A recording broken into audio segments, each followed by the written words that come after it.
Okay, think about this.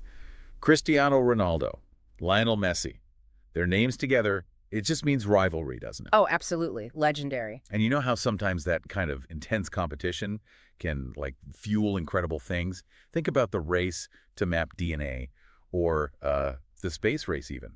Big leaps forward. Exactly. And that's what we're diving into today. We're looking closely at that dynamic, the Ronaldo-Messi one. We found this study, and it really crunched the numbers on their time in Europe, roughly 2009 to 2023. Ah, the peak rivalry years. Right.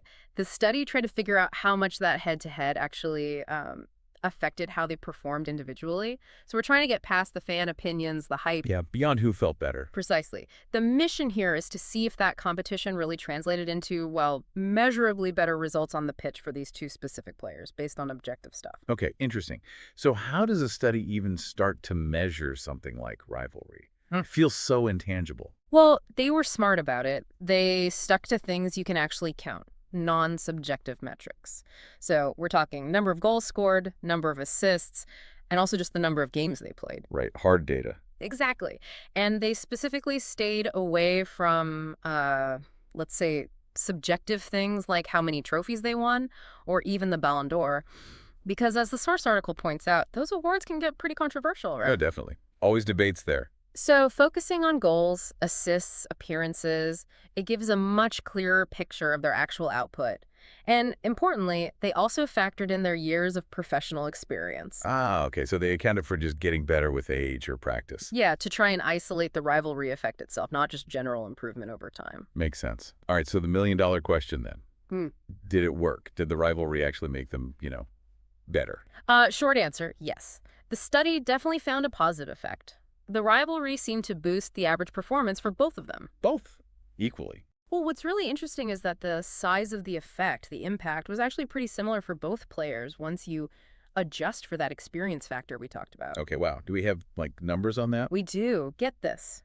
During those peak rivalry seasons, Ronaldo scored, on average, something like 55% more goals compared to his non-rivalry seasons. 55%. That's huge. It is. And Messi wasn't far behind. He averaged about 48% more goals in those same periods. Plus, they both saw a jump in assists, too. So it wasn't just scoring. Their overall contribution went up. It really seems that way. It suggests that, knowing your biggest competitor is out there breaking records probably pushed them constantly, like a feedback loop almost. That's a constant pressure to one-up each other. Seems like it, but there's a little nuance here the study picked up on. Oh, go on. While the rivalry appeared to lift both goals and assists for Messi, for Ronaldo, the effect was more concentrated on his goal scoring. Huh.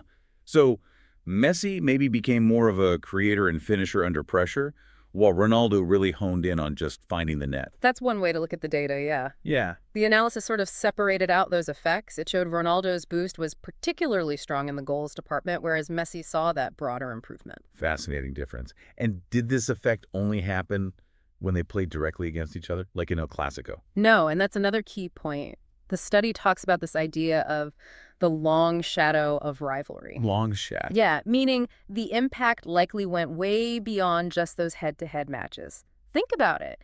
Knowing the other guy just scored a hat trick over the weekend probably adds, well, a bit of extra motivation for your own game on Tuesday, even against a totally different team. Right, right. It sets a constantly moving benchmark. You always know what the other's doing, even indirectly. Exactly. They were raising the bar for each other continuously. So what did the players themselves, or maybe their managers, say about this? Did they acknowledge it? It's interesting. The source material notes that Messi, publicly at least, praised Ronaldo, called him phenomenal, but maybe didn't lean into the personal rivalry aspect as much himself. Okay. But his former manager, Xavi, apparently believed the rivalry definitely made Messi better.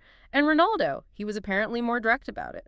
Reports mention him openly saying that the competition, the healthy competition, made him a better player. So they felt it too, that push. It wasn't just us fans seeing it. Seems that way.